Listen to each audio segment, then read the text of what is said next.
Afternoon, student. Today we are going to learn demand analysis for class 12 economics, and the topic is types of demand. There are various types of demand, that is individual demand, market demand, joint demand, composite demand, direct demand, indirect demand, and substitute demand. First one is individual demand. Demand made by single person in a market is known as individual demand. For example, demand made by customer A in a market. Second demand is market demand. Demand made by two or more person in a market.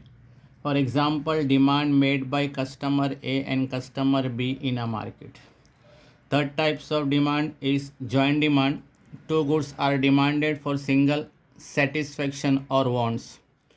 Example, car and petrol, shoes and socks, board and chalk, etc. Fourth one is composite demand. One goods are demanded for multiple or various purpose.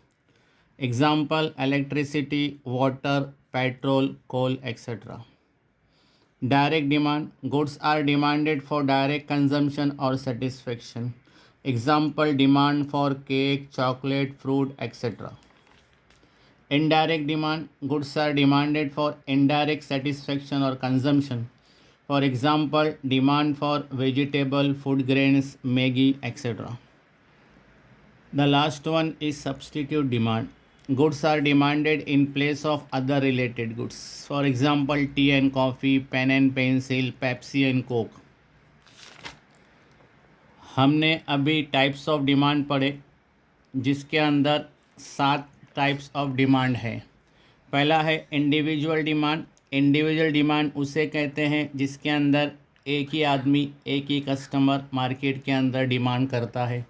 जैसे पूरे market के अंदर customer एक कोई चीज़ purchase कर रहा है। दूसरा डिमांड होता है मार्केट डिमांड। मार्केट डिमांड वो डिमांड होता है जिसके अंदर दो या दो से ज़्यादा लोग खरीदते हैं।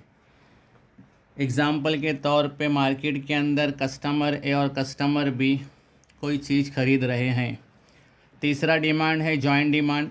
जब दो गुड्स को एक साथ डिमांड किया जाता है ताकि उससे अपनी एक ज़रूरत पूरी हो, तो उसे जॉइंट डिमांड कहते हैं। एग्ज़ाम्पल है कार एंड पेट्रोल है, शूज़ एंड सॉक्स है, बोर्ड एंड चॉक है, एक्सेट्रा। चौथा डिमांड है कंपोसाइट डिमांड। जब एक ही गुड्स को डिमांड करते हैं बहुत सारे मकसद के लिए, बहुत सारे पर्पस के लिए, तो उसे कंपोसाइट डिमांड कहते हैं। जैसे इलेक्ट्रिसिटी है, वाटर है, पेट्रोल है, कोल है, एक्सेट्रा। पांचवा डिमांड होता है डायरेक्ट डिमांड। डायरेक्ट डिमांड उसे कहते हैं जहां पर गुड्स को डिमांड किया जाता है डायरेक्ट कंजम्पशन के लिए, डायरेक्ट खा लिया जाता है या डायरेक्ट इस्तेमाल किया जाता है। जैसे डिमांड फॉर केक है, चॉकलेट है, फ्रूट्स है, एक्सेट्रा है। छठा डिमांड होता है इनडायरेक्ट डिमांड। इनडायरेक्ट डिमांड वो डिमांड होता है जहाँ पे गुड्स को अपन खरीदते हैं, फिर उसके बाद उसे पकाया जाता है, फिर उसे खाया जाता है। जैसे डिमांड फॉर वेजिटेबल है, फूड ग्रेन्स है, मैगी, एक्सेट्रा। सातवां डिमांड होता है सब्स्टिट्यूट डिमांड। सब्स्टिट्यूट डिमांड उसे कहते हैं जो एक गुड्स के बदले में दूसरा गुड्स इस्तेमाल किया जाए। जैसे tea and coffee, pen and pencil, Pepsi and Coke.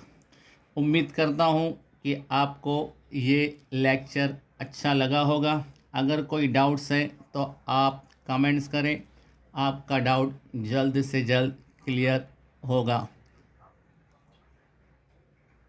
Thank you for